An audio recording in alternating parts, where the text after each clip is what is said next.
Guys, Basalsa Erwina sudah merilis poin-poin yang kita sepakati untuk menjadi tuntutan kepada pemerintah dalam 7 hari ke depan. Yang pertama, sahkan rancangan undang-undang perampasan aset. Yang kedua, pecat anggota DPR yang terbukti menghina rakyat atau hanya mewakili kepentingan partai politik yang tidak kredibel.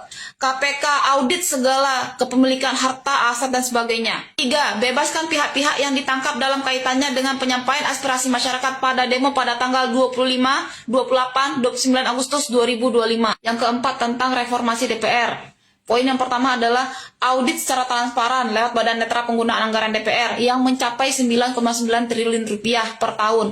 Kedepannya laporkan penyerapan anggaran setidaknya setiap bulan kepada rakyat. Kedua, rampingkan anggaran jumlah anggota DPR. Potong semua anggaran yang tidak urgent bagi kesejahteraan rakyat. Ketiga, tolak mantan napi korupsi sebagai anggota DPR dan BUMN.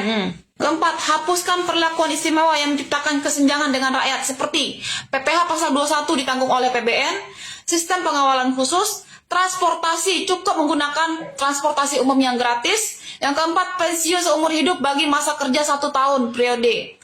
Kedepannya, KPK meninjau dan memeriksa setiap anggota DPR. Siarkan segala sidang dan rapat secara live, transparan dengan masyarakat. Tuntutan yang kelima, turunkan gaji dan tunjangan anggota DPR dengan batas take home pay maksimal 5 kali UMR, disertai dengan kejelasan dan transparansi gaji. Yang keenam, tetapkan KPI yang terukur bagi anggota DPR sebagai standar kinerja. Kedepannya, evaluasi dan pecat yang tidak bisa memenuhi target.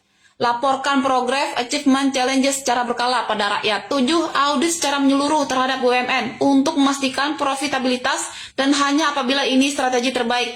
Membuka peluang initial public offering atau pengelolaan swasta untuk profitabilitas dan kontribusi positif terhadap APBN. Yang kedelapan, batalkan rencana kenaikan pajak yang dinilai memberatkan rakyat. 9. Adili seberat-beratnya. Negara harus menanggung biaya hidup keluarganya dari pahlawan kami yang telah gugur.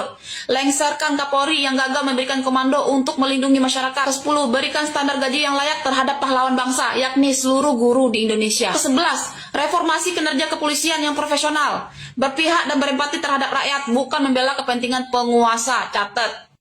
Syarat menjadi anggota DPR: pertama, minimal S1 atau setara guna memastikan kualitas intelektual dan kemampuan analisis anggota legislatif. Yang kedua, skor kemampuan bahasa asing dengan standar TOEFL minimal 500. Ini mengingat anggota DPR juga mewakili rakyat di ranah internasional. Selain itu, anggota DPR juga harus memiliki kemampuan bicara di depan publik dengan baik dan cerdas. Ketiga, kesesuaian latar belakang dengan bidang komisi, sehingga anggota yang duduk di satu komisi benar-benar memahami sektor yang diwakilinya. Yang keempat, adanya tes kapabilitas oleh partai politik layaknya PNS atau pegawai BUMN, seperti tes IQ, EQ, atau EQ. Dan tentunya tes itu harus sesuai dengan profesi, ya kan? Dan ini perlu kita kawal dalam 7 hari ke depan. Kalau 7 hari ke depan pemerintah tidak bisa memenuhi, maka kita akan bertindak untuk selanjutnya, kawan-kawan. Untuk sekarang, mari kita beristirahat dulu. Kita menjaga kesehatan kita dulu, kita persiapkan diri kita untuk 7 hari ke depan. Lihat reaksi pemerintah, biarkan pemerintah berbenah untuk saat ini.